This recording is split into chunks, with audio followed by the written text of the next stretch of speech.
Were you already a fan of the series? Yes, very much. When I watched the first series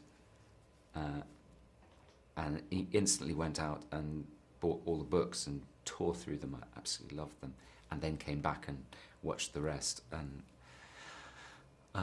I grew up reading fantasy novels, and I spent my weekends live role-playing and sort of pretending to be characters from highly developed imaginative worlds. And the writing of this world I found wonderful because it contained so many of the tropes of those stories, but also a real kind of credible realism that I found very exciting and very adult. When I read these scripts, I hadn't read the novellas that they're based on. What I really enjoyed was that alongside the kind of adult, realistic, pragmatic, bitter, cynical world of Westeros, it also awakened what I'm going to call a sort of boyhood feeling, the sound of bugles and a sense that there was such a thing as heroism and goodness, and that this was not incompatible with that hard, cruel world. And that seemed to me to be an important story to tell today, when we look around and we see a world that's so dark and darkening, and to hear the call of those bugles and to think, well, maybe it does matter what ordinary people do. And what struck you most about your character? What did you like most, and what did you identify with him? I liked the opportunity to... I like characters who are not one thing, which of us is. I believe that we're defined by our actions, and character is behaviour, and that in every moment there's the potential to behave one way or another. So it's exciting to me when there's a character who you're not sure, is he going to be this or this?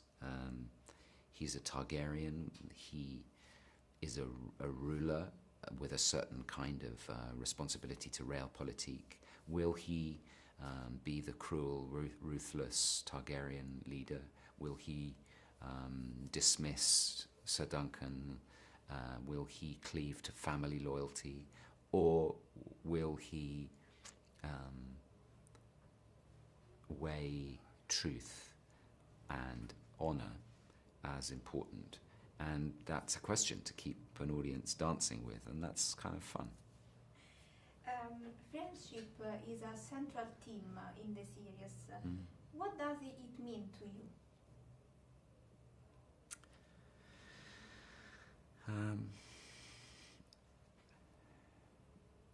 The older I get, the more I realise, I mean, on some level it's easy to say, oh, friendship is everything, but it's easy to forget that. We get distracted, don't we? And by our own paths. And the older I get, the more I realise that if you don't have friends to share your successes, failures, sadnesses and joys with, then it does sort of mean less. And I think you're right, that is a very strong theme here. Witness, you want your life and your deeds to be witnessed by someone else. And I do think that sort of counts for, perhaps not everything, but it does count for a lot. What was the most difficult scene to shoot? Well, most of the scenes were shot in a. I mean, what you see on screen is really there, an extraordinary feat of construction to build the whole tourney with the lists, the stadium, all the pavilions and tents that have arrived in Ashford. These things were physically there in an incredible location, and so we spent a lot of time sitting in tents, waiting for the lighting state to be correct, wearing heavy armour, waiting to be winched onto your horse and then told to charge. not unlike being a medieval knight. That's always challenging. There's a lot of waiting around in filmmaking, and you have to be ready, like like an athlete. The challenge really is getting to the starting line in good shape, and then running the race is the easy part sometimes.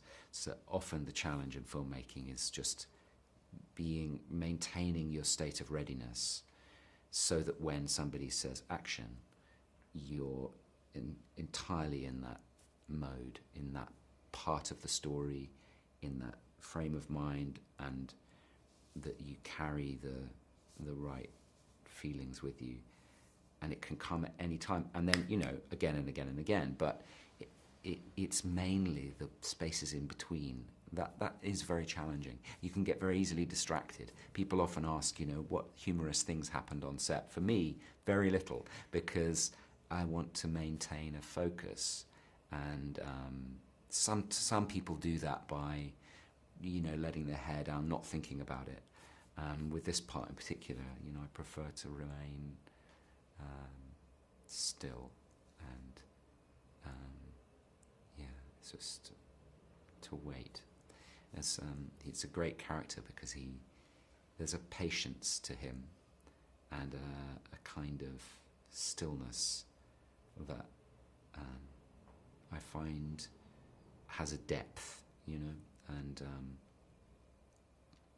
perhaps a kind of, maybe he's the sort of leader I wish existed more often.